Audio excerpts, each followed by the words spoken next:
Hi ಎಲ್ಲೋ ನಮಸ್ಕಾರ boss ಎಲ್ರಿಗೂ ನಾನು ನಿಮ್ಮ ರಾಕಿ. ಸೊ IPL ಆಕ್ಷನ್ ಎಲ್ಲ ಮುಗೀತು. RCB ಅವರು ಒಂದ್ ಒಳ್ಳೆ ಟೀಮ್ ನ ಪಿಕ್ ಮಾಡಿದ್ದಾರೆ ಅಂತಾನೆ ಹೇಳ್ಬೋದು. ಸೊ ಎಮೋಷನಲಿ ಅವ್ರನ್ನ ತಗೊಂಡಿಲ್ಲ ಇವ್ರನ್ನ ತಗೊಂಡಿಲ್ಲ ಅಂತ ನೋಡೋದಕ್ಕಿಂತ ಒಂದು ಒಳ್ಳೆ ಪ್ಲೇಯಿಂಗ್ 11 ಅಂತ ಬಂದಾಗ ಸೊ ಒಂದು ಒಳ್ಳೆ ಪ್ಲೇಯಿಂಗ್ 11 ನ ಪಿಕ್ ಮಾಡಿದ್ದಾರೆ ಅಂತಾನೆ ಹೇಳ್ಬೋದು. ಸೊ ಈಗ RCB ಪ್ಲೇಯಿಂಗ್ 11 ಯಾರಪ್ಪ ಆಡೋದು ಅಂತ ತುಂಬಾ ಯೋಚನೆ ಆಗಿದೆ. ಯಾಕಂದ್ರೆ ಎಲ್ಲ ಸಾಲಿಡ್ ಪ್ಲೇಯರ್ಸ್ ನೇ ಪಿಕ್ ಮಾಡಿದ್ದಾರೆ RCB ಅವರು. ತುಂಬಾ ಬ್ಯಾಕಪ್ ಗೆ ಒಳ್ಳೊಳ್ಳೆ ಪ್ಲೇಯರ್ಸ್ ನ ಟೀಮ್ ಬ್ಯಾಲೆನ್ಸ್ ಆಗಿ ಪಿಕ್ ಮಾಡಿದ್ದಾರೆ. ಸೊ ಪ್ಲೇಯಿಂಗ್ 11 ಅಲ್ಲಿ ಯಾರ್ಯಾರು ಬರ್ತಾರೆ ಅಂತ ನೋಡೋದಾದ್ರೆ ನನ್ನ ಪ್ಲೇಯಿಂಗ್ 11 ಸೊ ನಾನು ಇವತ್ತ ನಿಮ್ಗೆ ಹೇಳೋದಕ್ಕೆ ಹೊರಟಿದ್ದೀನಿ. ಸೊ ಇದ್ರ ಬಗ್ಗೆ ಹೇಳೋದಕ್ಕಿಂತ ಮುಂಚೆ ಯಾರನ್ನು ಸಬ್ಸ್ಕ್ರೈಬ್ ಆಗಿಲ್ಲ ದಯವಿಟ್ಟು ಸಬ್ಸ್ಕ್ರೈಬ್ ಹಾಕೊಳ್ಳಿ. ನಿಮಗೆ ಪಕ್ಕದಲ್ಲಿ ಕಾಣಿಸೋ ಬೆಲ್ ಐಕನ್ ಕ್ಲಿಕ್ ಮಾಡಿ ಅಂತ ಹೇಳ್ತಾ, ಸೊ RCB 2025 ನನ್ನ ಪ್ಲೇಯಿಂಗ್ 11 ನೋಡೋದಾದ್ರೆ ಓಪನಿಂಗ್ ಒಂದು ಎಲ್ರಿಗೂ ಗೊತ್ತಿರಂಗೆ ವಿರಾಟ್ ಕೊಹ್ಲಿ ಮತ್ತೆ ದೇವದತ್ ಪಡಿಕ್ಕಲ್. ದೇವದತ್ ಪಡಿಕ್ಕಲ್ ನ ಆಡ್ಸಲ್ಲ. ಸೊ ದೇವದತ್ ಪಡಿಕ್ಕಲ್ ಆಡ್ಸೋದಕ್ಕಲ್ಲ. ಸೊ ಅಲ್ಲಿ ಓವರ್ಸೀಸ್ ಪ್ಲೇಯರ್ ಸಾಲಿಡ್ ಆಗಿರುವಂತ ಬೂಮಾ ಅಂತ ಪ್ಲೇಯರ್ ಇದ್ದಾರೆ, ಫಿಲ್ ಸಾಲ್ಟ್. ಸೊ ಓಪನಿಂಗ್ ಅಂತ ಬಂದ್ರೆ ಇವರೇ ಫಿಕ್ಸ್, ವಿರಾಟ್ ಕೊಹ್ಲಿ ಮಾತ್ರ ಫಿಲ್ ಸಾಲ್ಟ್ ಒಂಥರ ಅಟ್ಯಾಕಿಂಗ್ ಕ್ರಿಕೆಟಿಂಗ್ ಆಡೋದು. ಸೊ ಸಾಲಿಡ್ ಆಗಿ ಓಪನಿಂಗ್ ಅಲ್ಲಿ ಒಳ್ಳೆ ಗುಮ್ಮ ಅಂತ ಪ್ಲೇಯರ್. ಇನ್ನ ಕೊಹ್ಲಿ ನೋಡೋದಂದ್ರೆ ಸೊ ಒಬ್ರು ಸ್ಲೋಲಿ ಸ್ಟಾರ್ಟ್ ಮಾಡ್ತಾರೆ ಕೊಹ್ಲಿ, ಬಟ್ ಆದ್ರೂ ಅವರು ಸಹ ಸ್ಟ್ರೈಕ್ ರೇಟ್ ಅಲ್ಲಿ ಒಳ್ಳೆ ಸ್ಟ್ರೈಕ್ ರೇಟ್ ಅಲ್ಲಿ ಆಡ್ತಾರೆ. ಸೊ ಅದಾದ್ಮೇಲೆ ಓಪನಿಂಗ್ ಅಂತ ಬಂದ್ರೆ ಯಾವ್ದೇ ತರದ ಕನ್ಫ್ಯೂಷನ್ ಇಲ್ಲ, ವಿರಾಟ್ ಕೊಹ್ಲಿ ಮತ್ತೆ ಫಿಲ್ ಸಾಲ್ಟ್ ಓಪನಿಂಗ್ ಬರ್ತಾರೆ.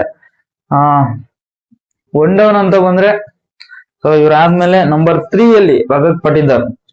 ಸೊ ರಜತ್ ಪಟಿದಾರ್ ನಂಬರ್ 3 ಅಲ್ಲಿ ಬಂದ್ರೆ ಬೆಸ್ಟ್, ಅವ್ರದ್ದು ಸಹ ಒಳ್ಳೆ ಪ್ಲೇಸ್ಮೆಂಟ್. ಸೊ ನಂಬರ್ 3 ನಲ್ಲಿ ಬಂದ್ರೆ ಗೊತ್ತಲ್ಲ, ರಜತ್ ಪಟಿದಾರ್ ಕೆಲ್ಸನೇ ಈ 15 ಬಾಲ್ಗೆ 50 ಹೊಡೆಯೋದು ಹೋಗೋದು. ಸೊ ನಂಬರ್ 3 ನಲ್ಲಿ ಯಾವ್ದೇ ಕನ್ಫ್ಯೂಷನ್ ಇಲ್ಲ, ರಜತ್ ಪಟಿದಾರ್. ಸೊ ಇದಾದ್ಮೇಲೆ ನಂಬರ್ 4 ಅಲ್ಲಿ ನಾನು ಓವರ್ಸೀಸ್ ಪ್ಲೇಯರ್ ನ ಲಿಯಂ ಲಿವಿಂಗ್ಸ್ಟೋನ್ ಆಡಿಸ್ತಾ ಇದೀನಿ. ಸೊ ಇಲ್ಲಿ ಲಿಯಂ ಲಿವಿಂಗ್ಸ್ಟೋನ್ ನ ಇದೇ ಪ್ಲೇಸ್ ಅಲ್ಲಿ ಆಡಿಸಿದ್ರೆ ಬೆಟರ್. ಸೊ ಅವರು ಟಾಪ್ ಆಫ್ ದಿ ಆರ್ಡರ್ ಅಥವಾ ಟಾಪ್ ಆಫ್ ದಿ ಆರ್ಡರ್ ಅಂತೂ ಮೂವ್ ಮಾಡಕ್ಕಾಗಲ್ಲ. ವೈದವೇ ನಂಬರ್ 5 ನಂಬರ್ 6 ಅಲ್ಲಿ ಕಳ್ಸ್ಬೋದು. ಬಟ್ ಆದ್ರೆ ನಂಬರ್ 4 ಅಲ್ಲಿ ಇವರು ಸಾಲಿಡ್ ಆಗಿ ಆಡ್ತಾರೆ ಅಂತಾನೆ ಹೇಳ್ಬೋದು.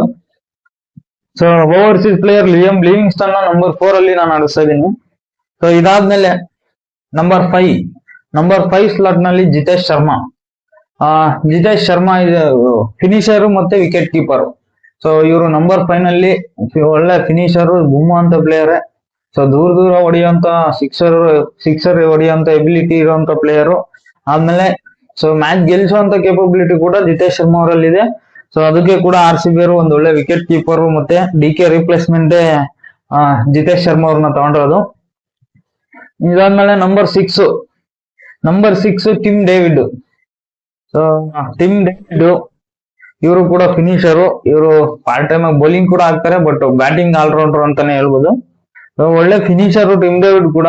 ಸೊ ನಂಬರ್ 6 ಅಲ್ಲಿ ಬಂದ್ರೆ ಟಿಮ್ ಡೇವಿಡ್, ಅಥವಾ ನಂಬರ್ 6 ಅಲ್ಲಿ ಕೃಣಾಲ್ ಪಾಂಡ್ಯ ಬಂದ್ರು ಬರ್ಬೋದು. ಯಾಕಂದ್ರೆ ಕೃಣಾಲ್ ಪಾಂಡ್ಯ ಮುಂಬೈಲ್ಲೂ ಮತ್ತೆ LSG ಟೀಮ್ ಅಲ್ಲಿ ಟಾಪ್ ಆಫ್ ದಿ ಆರ್ಡರ್ ಅಲ್ಲಿ ಬಂದು ಆಡಿರೋಂತ ಎಲ್ಲ ಅದು ಇದೆ.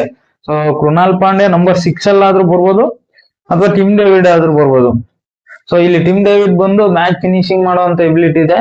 ಸೊ ಟಿಮ್ ಡೇವಿಡ್ ಬಂದ್ರೆ ತುಂಬಾ ಚೆನ್ನಾಗಿರುತ್ತೆ. ಸೊ ಇದಾದ್ಮೇಲೆ ನಂಬರ್ 7 ನಲ್ಲಿ Krunal Pandya. So bowling all rounder Krunal Pandya ಕೂಡ ಫಿನಿಶರು. ಸೊ 6 ಹೊಡೆಯುವಂತ ಕೇಪಬಿಲಿಟಿ ಇರುವಂತವ್ರೆ. ಸೊ ಬೇಕಿರುವಂತ ಬ್ಯಾಟಿಂಗ್ ಅಟ್ಯಾಕಿಂಗ್ ಕೂಡ ಇದೆ, ಬೌಲಿಂಗ್ ಸಹ ಒಳ್ಳೆ ಸ್ಪಿನ್ ಬೌಲಿಂಗ್ ಮಾಡ್ತಾರೆ. ಇನ್ನ ನಂಬರ್ 8 ಅಲ್ಲಿ ನಾನು ಸುಯಾಶ್ ಶರ್ಮಾ ಆಡಿಸ್ತಾ ಇದೀನಿ. ಸೊ ಇಲ್ಲಿ ಒಂದು ಇಂಪ್ಯಾಕ್ಟ್ ಪ್ಲೇಯರ್ ಯೂಸ್ ಮಾಡೋದಾದ್ರೆ ಫಸ್ಟ್ ಬ್ಯಾಟಿಂಗ್ ಆಡ್ತಾ ಇದ್ರೆ ಇಲ್ಲಿ ನಂಬರ್ 8 ಅಲ್ಲಿ ನಾನು ಮನೋಜ್ ಬಾಂಡ್ಗೆ ಆಡಿಸ್ತೀನಿ. ಸೊ ಬೌಲಿಂಗ್ ಮಾಡ್ಬೇಕಾದ್ರೆ ಸುಯಾಶ್ ಶರ್ಮಾನ ಇಂಪ್ಯಾಕ್ಟ್ ಮಾಡ್ತೀನಿ. ನಂಬರ್ 8 ಅಲ್ಲಿ ಫಸ್ಟ್ ಬ್ಯಾಟಿಂಗ್ ಅಲ್ಲಿ ಆದ್ರೆ ಮನೋಜ್ ಬಾಂಡ್ಗೆ ಅವರು ಸಹ ಮಹಾರಾಜ ಟ್ರೋಫಿ ಮತ್ತೆ ರಣಜಿ ಟ್ರೋಫಿನಲ್ಲಿ ಸೊ ಒಳ್ಳೆ ಕ್ರಿಕೆಟಿಂಗ್ ನ ಆಡಿದ್ದಾರೆ. ಸೊ ಅವರ ಎಬಿಲಿಟಿನ ಪ್ರೂವ್ ಮಾಡಿದ್ದಾರೆ ಮಹಾರಾಜ ಟ್ರೋಫಿಲಿ. ಸೊ ಫಿನಿಶರ್ ರೋಲಿಂಗ್ ಅಲ್ಲಿ ಚೆನ್ನಾಗಿ ಆಡ್ತಾರೆ ಮನೋಜ್ ಬಾಂಡ್ಗೆ. ಇಲ್ಲಿ number 8 Suyash Sharma or Manoj Bhandage impact player. ಇದಾದ್ಮೇಲೆ number 9 Bhuvneshwar Kumar. So swing master ಅಂತಾನೆ ಹೇಳ್ಬೋದು, ಕಿಂಗ್ ಭುವನೇಶ್ವರ್ ಕುಮಾರ್ ನಂಬರ್ 9. ಇದಾದ್ಮೇಲೆ ಯಶ್ ದಯಾಳು.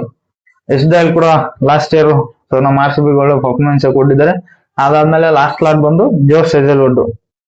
ಜೋಶ್ ಹೆಜಲ್ವುಡ್ ಕೂಡ ಆಸ್ಟ್ರೇಲಿಯಾ ಪ್ಲೇಯರ್, ಒಳ್ಳೆ ಬೌಲಿಂಗು, ಎಕ್ಸ್ಪೀರಿಯನ್ಸ್ ಇರುವಂತ ಬೌಲರ್. ಸೊ ನಂಬರ್ 12 ಅಲ್ಲಿ ಜೋಶ್ ಹೆಜಲ್ವುಡ್ ನ ಆಡಿಸ್ತಾ ಇದೀನಿ. ಸೊ ಇದು ನನ್ನ R C B playing 11. So ಇದು ನನ್ನ ಅನಿಸಿಕೆ. ಸೊ ಒಬ್ಬೊಬ್ಬರಿಗೆ ಒಂದೊಂದು ಅನಿಸಿಕೆ ಬರ್ತಾ ಇರ್ಬೋದು. ಇಲ್ಲಿ ಟಿಮ್ ಡೇವಿಡ್ ಏನಾದ್ರು ಪರ್ಫಾರ್ಮೆನ್ಸ್ ಗೊತ್ತಲ್ಲ ಅಂದ್ರೆ ಜಾಕೋಬ್ ಬೆಥಲ್ ನ ಆಡಿಸಿದ್ರೆ ಮಸ್ತ್ ಆಗಿರುತ್ತೆ. So Jacob Bethell will Jacks ನೇ ರೀಪ್ಲೇಸ್ ನೇ ಮಾಡ್ತಾರೆ ಅಂತ ಹೇಳ್ಬೋದು. ವಿಲ್ ಜಾಕ್ಸ್ ತರಾನೇ ಆಡುವಂತ ಪ್ಲೇಯರ್, ದೂರನೇ ಹೊಡಿತಾರೆ sixer. So last West Indies series ಅಲ್ಲಿ ನಾನು ಅವರ ಮ್ಯಾಚಸ್ ನ ನೋಡಿದೆ. ಜಾಕೋಬ್ ಬೆಥಲ್ ಹೊಡೆದಂಗ್ ಹೊಡಿತಾರೆ ಗುರು, ದೂರ ಹೊಡೆಯುವಂತ ಪ್ಲೇಯರು. ಸೊ ಒಂದೊಳ್ಳೆ ಪಿಕ್ ಅಂತಾನೆ ಹೇಳ್ಬೋದು ಜಾಕೋಬ್ ಬೆಥಲ್. ಸೊ ಅವರು ಲೆಫ್ಟ್ ಆರ್ಮ್ ಸ್ಪಿನ್ ಬೌಲಿಂಗ್ ಕೂಡ ಮಾಡ್ತಾರೆ. So Tim David by chance ಅವರಿಂದ ಪರ್ಫಾರ್ಮೆನ್ಸ್ ಗೊತ್ತಾಗಲ್ಲ ಅಂದ್ರೆ ಜಾಕೋಬ್ ಬೆಥಲ್ ಬಂದೇ ಬರ್ತಾರೆ. ಅವರು ಒಳ್ಳೆ ಪ್ಲೇಯರ್ನೇ. ಸೊ ಇದು ನನ್ನ R C B playing 11. So ನಿಮ್ಮ ಅನಿಸಿಕೆ ಏನು? ನಿಮ್ಮ ಆರ್ ಸಿ ಬಿ ಪ್ಲೇಯಿಂಗ್ 11 ಏನು ಅಂತ ಕಾಮೆಂಟ್ ಸೆಕ್ಷನ್ ಅಲ್ಲಿ ತಿಳಿಸಿ. ಸೊ ಇದು ಆರ್ ಸಿ ಬಿ ಪ್ಲೇಯಿಂಗ್ 11 ಬಗ್ಗೆ ವಿಡಿಯೋ ಆಗಿತ್ತು. ಸೊ ಸಿಗೋಣ ಮುಂದಿನ ವಿಡಿಯೋದಲ್ಲಿ. ಟೇಕ್ ಕೇರ್, ಟಾಟಾ, ಬೈ ಬಾಯ್.